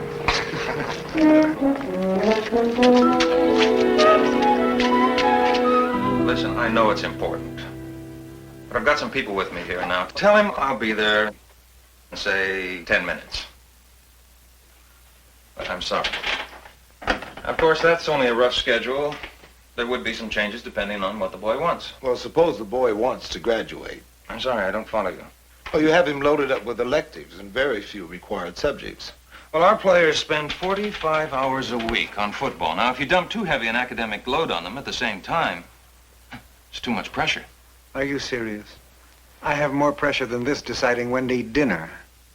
Well, we have a lot of experience with young athletes, and, How do they graduate if they don't have the required courses? well, eventually he will have the required courses. And exactly when will that eventually take place? I'm sorry, I have an appointment off campus. Well, Mr. Williams, you can set their minds at rest. Oh, please, excuse me. All right, Mr. Williams. Go ahead, set my mind at rest. It's been needing it for years. This man is something else, isn't he? What about this? The schedule. Well, all I can say is it'll work fine for me. So they must know what they're doing. Not with a schedule like this, they don't. Okay. We'll work out another schedule. I mean, like the man said, it's not the last word. Besides, it's Ronnie's decision, right?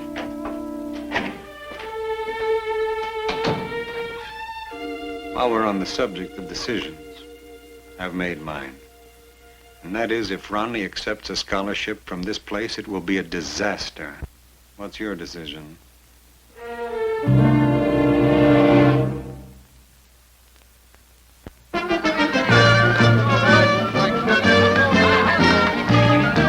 We had 6 black players on the team last year that were all seniors.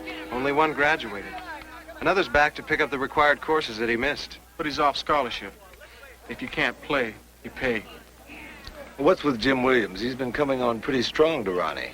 Yeah, it was kind of Jim's idea for us to do that little welcome number on Ronnie. He's a hard cat to say no to. Well, if Ronnie's going to get a raw deal, what's Jim's point? Farmer, Brentani, Becker, come on. You got 30 seconds. You start doing laps. Coming. See you. Thanks. Mr. Dixon? Farmer! Yeah, what is it? See ya. Okay, everybody in, let's go.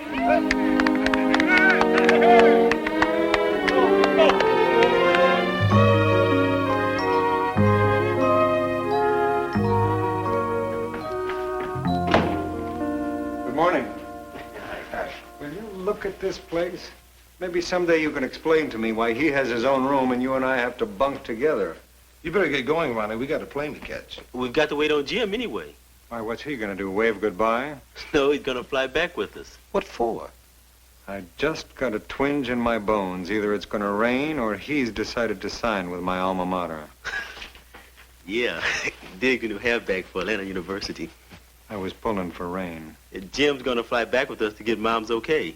Ronnie, I was going to wait until we got back. But you and I have something to talk about right now. Sure, go ahead. What do you want out of college? It's gonna sound like a big ego thing. What? Everything, I guess. What do you mean by everything? Oh, a chance to play football and to get a degree in electronics. Hey, Ronnie. Good morning, gentlemen. I guess Ronnie's told you about his big decision. Yes, we were just standing around here celebrating. We decided that Atlantic is not the right place for Ronnie. But why shouldn't he go there? Yeah, Mr. Dixon, why not?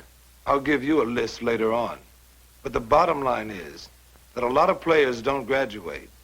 And Atlantic doesn't seem to care one way or the other.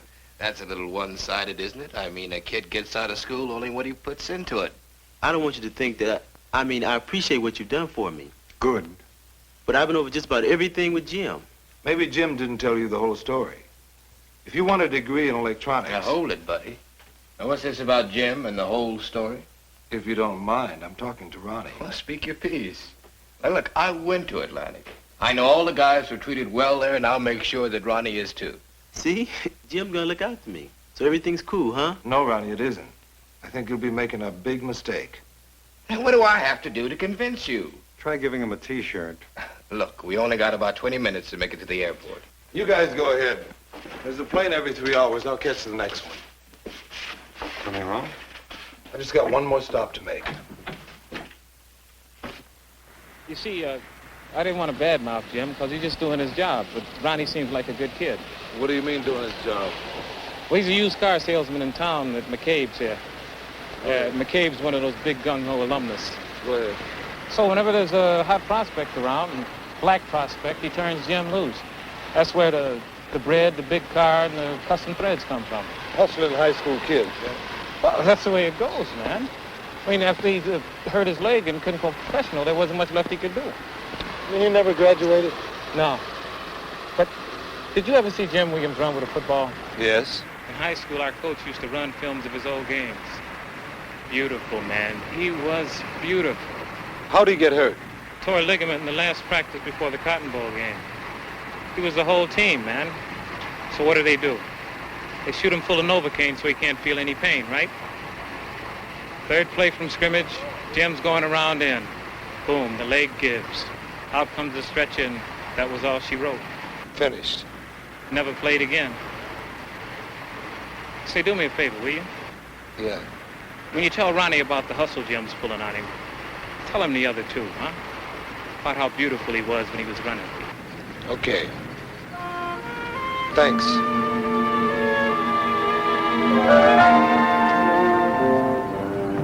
Flight 14, now disembarking, gate 5. I don't care if Ronnie gets embarrassed or not. He's gonna get hugged. Mrs. Moore. Oh, there they are.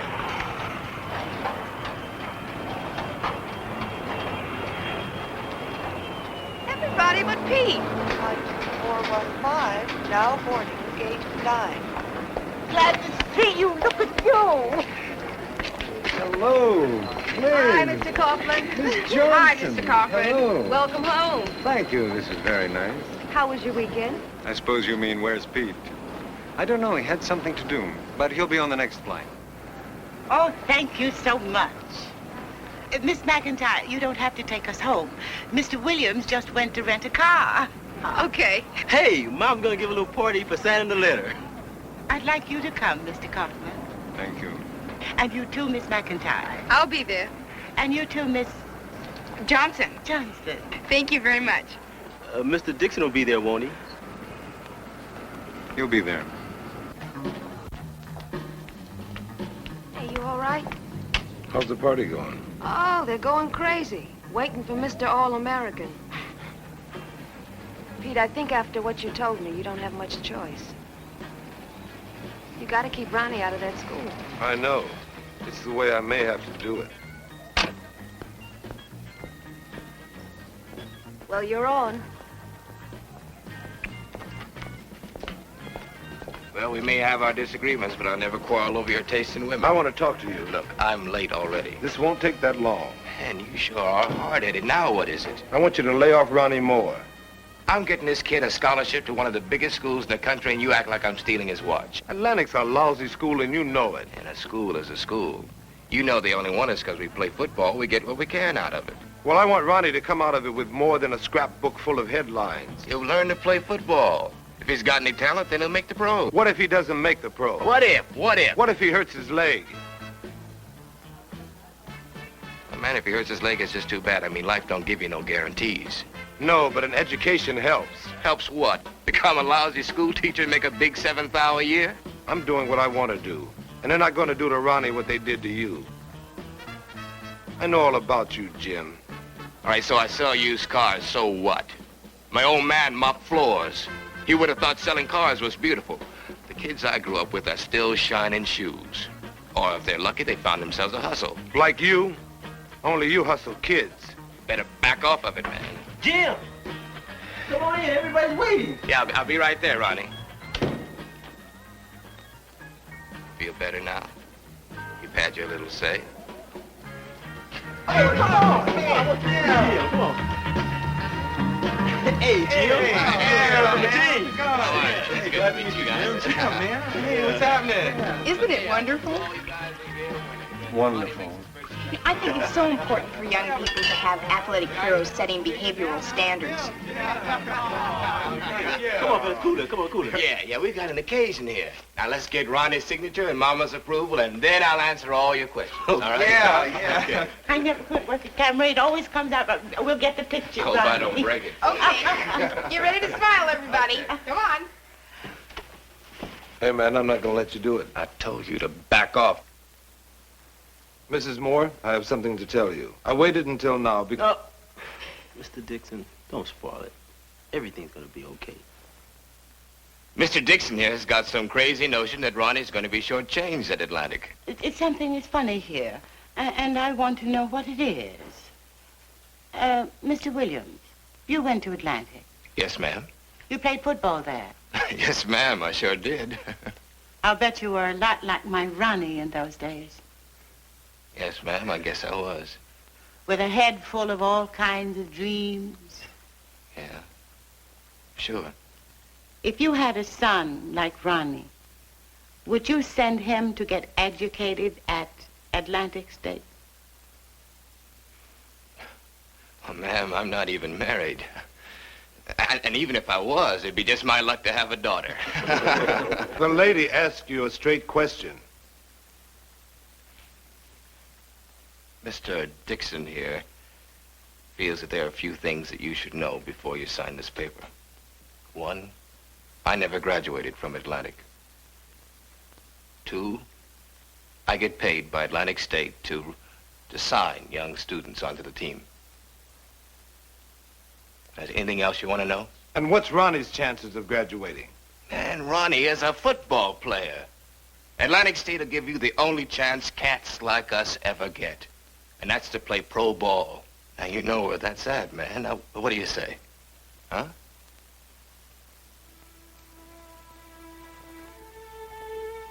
Go for yourself, Ronnie.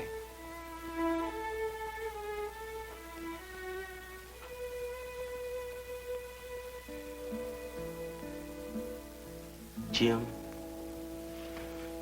I want to graduate. I'm sorry, but I have to say no. I want my degree. I'm not just a football player.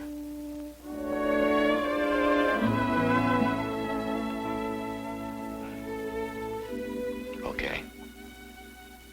Well, you win a few and you lose a few. My last undefeated season was in high school. Thanks very much for the party, Mrs. Moore. Good night, Mr. Williams. Good night.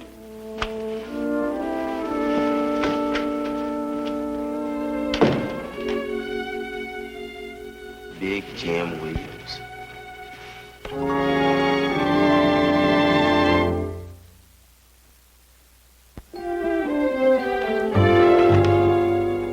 I don't believe it. Believe it. All those schools after him, and he chose Butler Tech.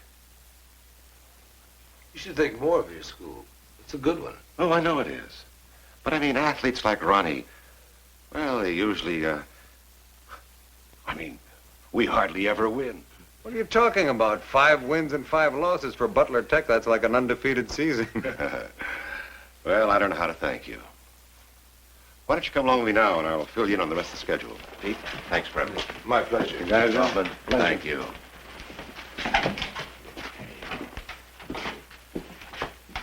My mother wrote both of you a letter. Well, when you read it, I feel like she does. Thank you, Ronnie.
You remember when they were saying, oh, don't worry, you won't have any problems when we get the supply system on the computer?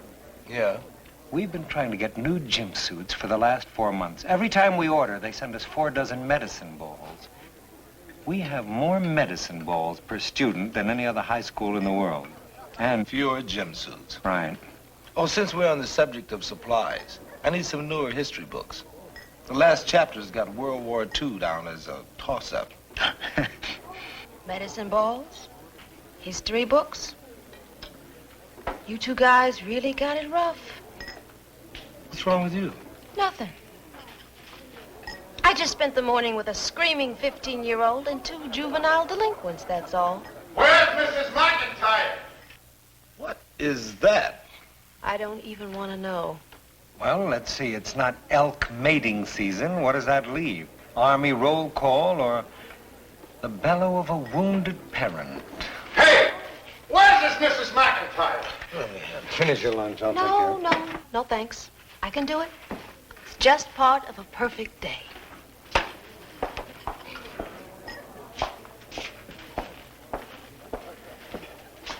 May I help you? I'm Miss McIntyre. It's about my Sharon. You know they're still waiting for you up in your office if I hadn't come looking for... Excuse me.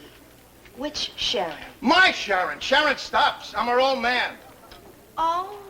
Well, Mr. Stops, if you don't mind, could we talk about this a little later? I was just starting my lunch. Look, I gotta get back to work. I'm on my lunch hour too, you know. Let's go. I got a mother here. We're all waiting for you. Come on.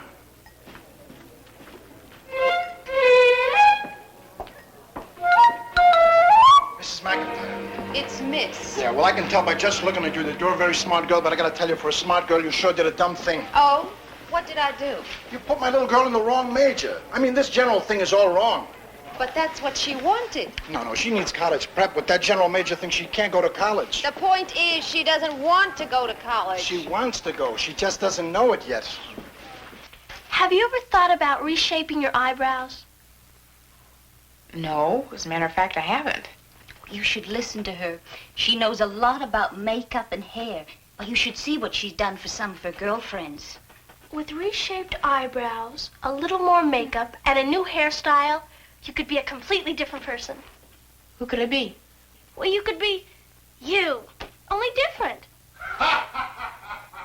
You think I'm pushy? Is something happening? Sure I'm pushy, but you gotta be if you want to sell tires. Is that your office? Yeah. Let's go, girls.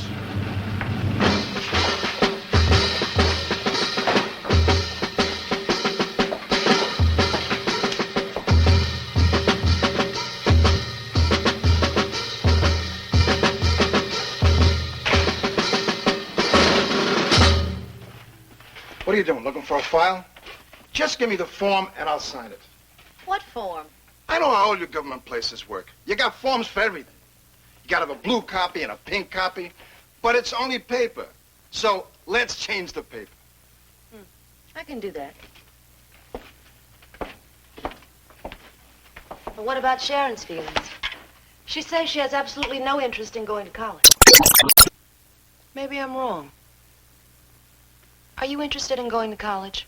Yes. Oh. Tell her what kind of college you want to go to. Beauty college. That's no college. I'm talking about a place where you learn more than about it. After college. By the way, Mr. Stops, there's no urgency. I'm on my lunch hour. Decision is final. Look, you're the expert. Tell me what you think. This girl, college material or isn't she? Sharon gets pretty good grades. She probably could make it if she tried a little harder. But there are a lot of other factors that you're not... Come on, don't hedge on me. I don't want to go to college. I want to be a hairstylist. Can anybody hear me? I hear you, Sharon. This lady's your counselor. Listening. All right, McIntyre, go ahead. She's listening. Sharon, we've talked about this before. If you stay in the general major, you won't be able to get into a 4-year college. Now, it's much better to leave the door open now, because if you change your mind later on, it's going to cost a lot of time and a lot of money. I know what I want. See? See how she listens? Tell me, what would it take for her to get into college? All she'd need are 2 sciences and a language. All? Sure. Go ahead and change her program. Wait a minute, Mr. Stops. I don't want to do anything unless Sharon agrees. Look, we're her parents, and we want her to go to college. You gonna change your program now?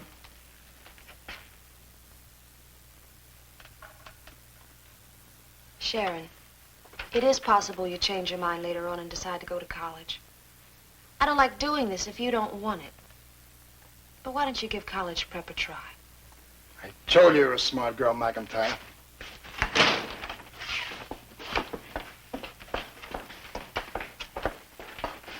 Thanks a lot, Miss McIntyre. Yeah, thanks a lot.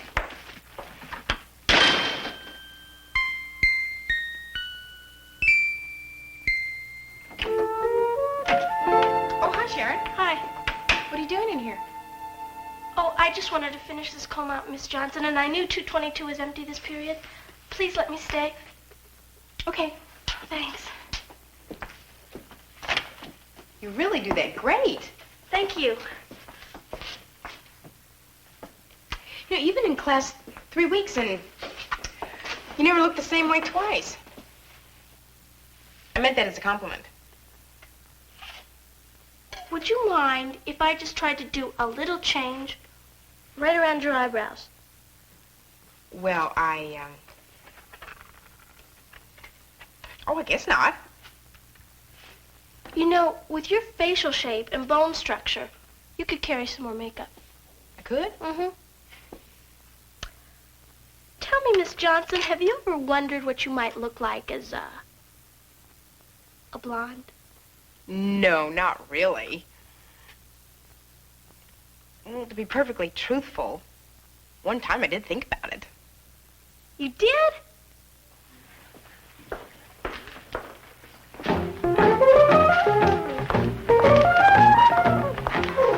Notice any difference, Mr. Kaufman? Hey, Kevin, your voice is still the same. What happened to you? The Sharon Stops treatment. I hope it isn't contagious. What's Sharon Stops? She's a student. As a matter of fact, I was wondering, in view of the student-faculty relationship, if ethically maybe I should pay the girl. Oh, no, Miss Johnson. Ethically, I wouldn't pay her for that.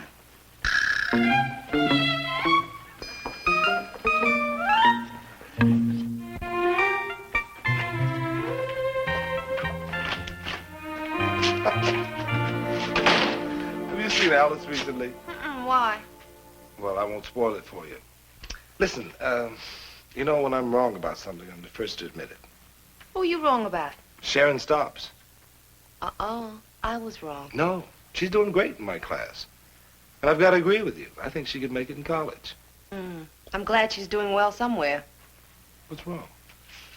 Unsatisfactory notices and one out-and-out flunk. All in Sharon's new classes. Well, how'd she do before? In the general major, about a B- average. Any failures? Not one. Tell you anything?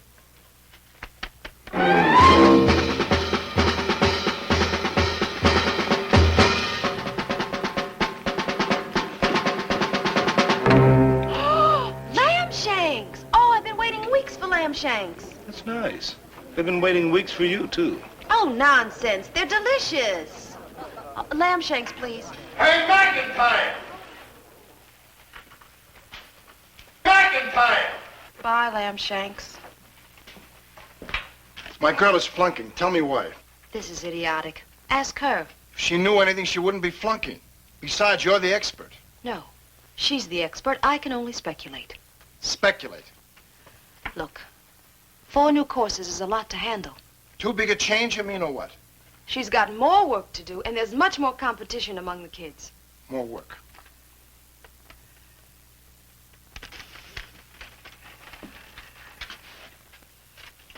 All I got to say to you, Miss McIntyre, is 7 to 10. And what does that mean? Those are the hours she's going to be studying every night. All right, Saturday's off. But those grades come up, you hear me? I don't need these. Think a thing out and you can fix anything. Thanks a lot, McIntyre. Tonight, 7 sharp. You hear me? Daddy, the whole world can hear you.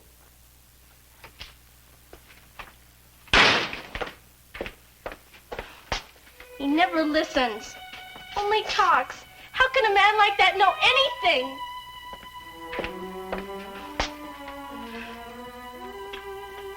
Sharon.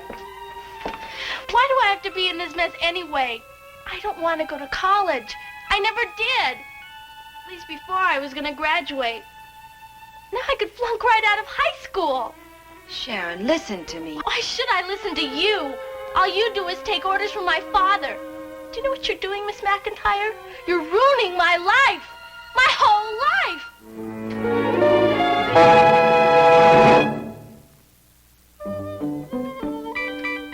Lunch? No, Alice, not right now, no. Well, I'll be right outside here, okay?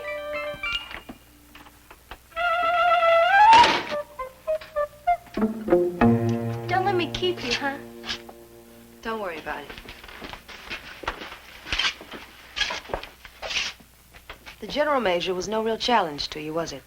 When you just kind of loafed your way through. And now with college prep, well, for the first time you have to produce. Sharon, are these a cop-out? What makes you say that? I mean, what do you know about me anyway? Not enough, obviously. Obviously. Thanks again, Miss McIntyre.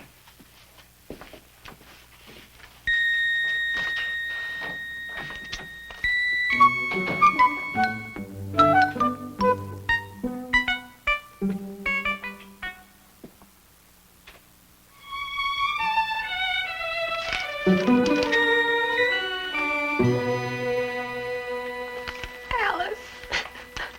It's wrong, isn't it? Well, it's, Well, you see, it started with an eyebrow, and, well, one thing led to another. I don't get it. Well, didn't she tell you? Who? Sharon Stops. You mean she did that? Sure, it's her wig and everything.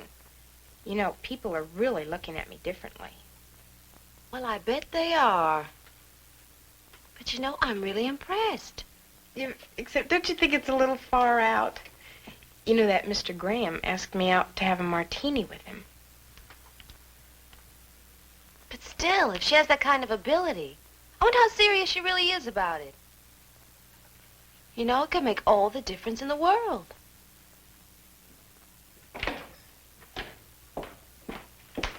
Hi.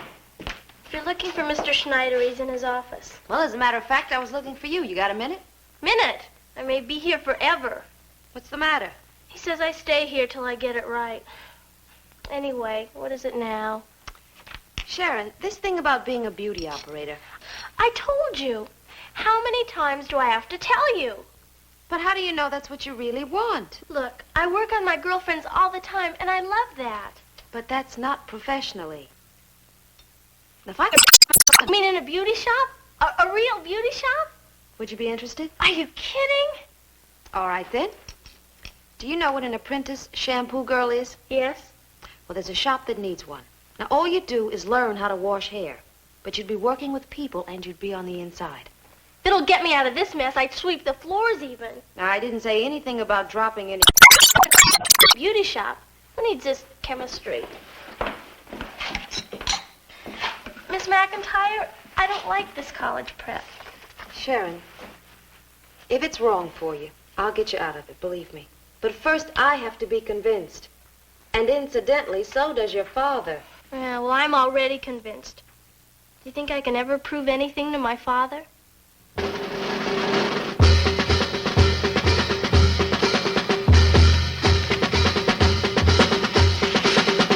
Well, you're 2 bites late, Mr. Stops, but I'll say this. You're good for my figure. Look, I got a business to keep going. I can't keep running up here all the time. That's fine, Mr. Stops, because Miss McIntyre has enough to do without your running over here. What do you know? Well, we've been talking about it. What? You need advice now? Who is this guy, anyway? Pete Dixon. Oh, Dixon. My Sharon likes you. You can stay. Thank you. You ask if I needed advice, Mr. Stops. Well, I'll take all the advice I can get for something as important as this. Then what about my advice? I raised this girl. When it comes to Sharon Stops, I have put in 16 years of study. Can either of you match that? No. But Miss McIntyre can bring something to the situation that you can't. Objectivity. Maybe I don't need it. What's the point, Mr. Stops? The point is, you want to give her advice, that you get paid for. Getting her jobs, I don't go for that. Why?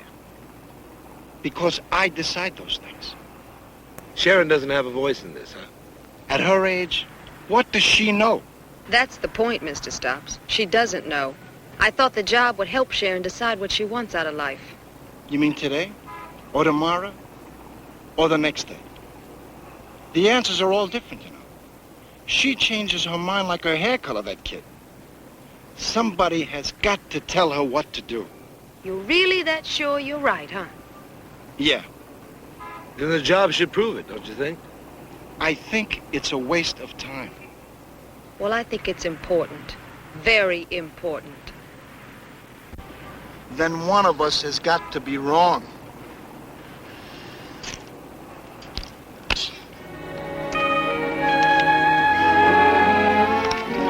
Careful, dear. I have very sensitive hair. Oh, I wish I had hair like yours again. You can. It's a wig. You know, it's getting to the point where you can't count on anything anymore. Take string beans, for example. Up 7 cents a pound last week alone. Well, of course you'd say that. It just doesn't look like me, that's all there is to it. I think it looks fine. Very chic. You do. Well, we'll see about that. You, take a look at this and tell me what you think. I think it looks great. You do?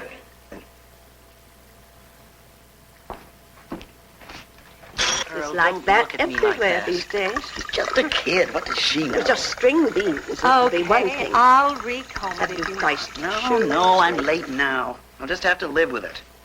I'm sorry you feel that way. No sorrier than me. Your operator will be right with you. Well, they're not all that way. Of course, all it takes is one of those a week, you know. You think she'll be back? Oh, yes, and she'll ask for me. Well, like around school. All my friends really dug the way I did their hair. But I didn't charge them. It was all for free. But boy, when you do something for people for money, do they ever get fussy? I mean, every single little thing has to be their way. So I quit. You what? Listen, it takes 1,600 hours of schooling just to get your license. And the courses, little creepy things like facial muscles and nerves. It's even more boring than Chemistry 1. I'm saying nothing. Well, beauty shop's out, college prep's out. Now what? Look, I'm only 16. Why does my whole future have to be decided now? You think this is easy for me? I know it isn't, Sharon. That's why I'm here. I'll tell you what you ought to do. No, you won't. You know so much, Miss Smarty Pants. Tell us what you're going to do with your life. I said I don't know yet. I need time to think. Like 10 years? Tell her about the horse. Oh, not a horse, Father, a pony.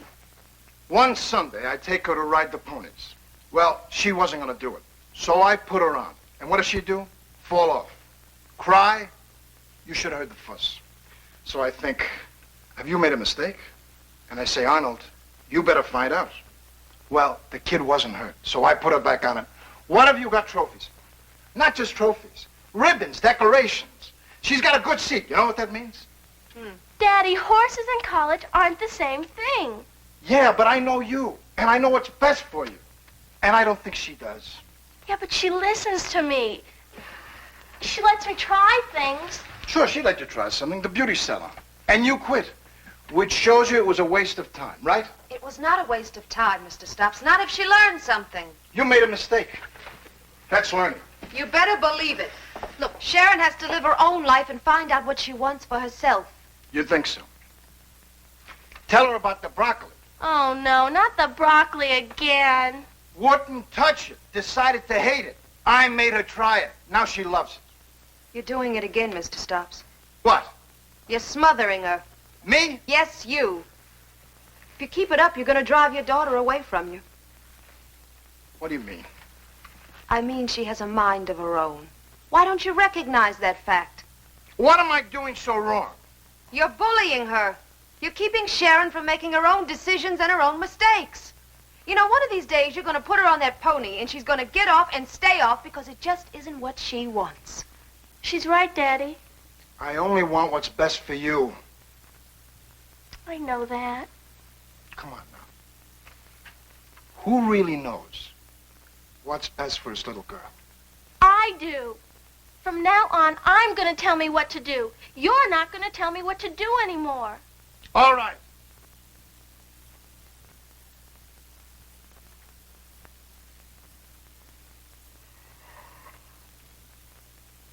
All right. So tell me, you want college or not? I haven't made up my mind yet.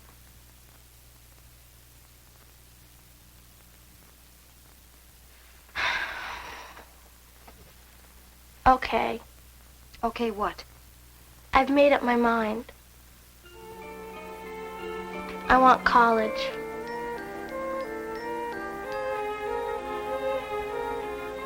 Just like that.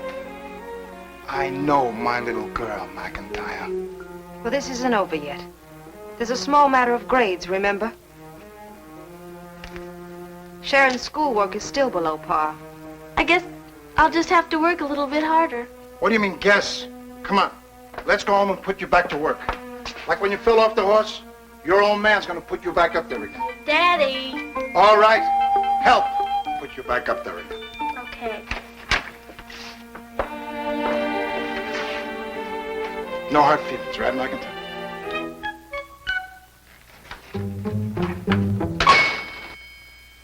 Don't mention it, folks. No trouble at all.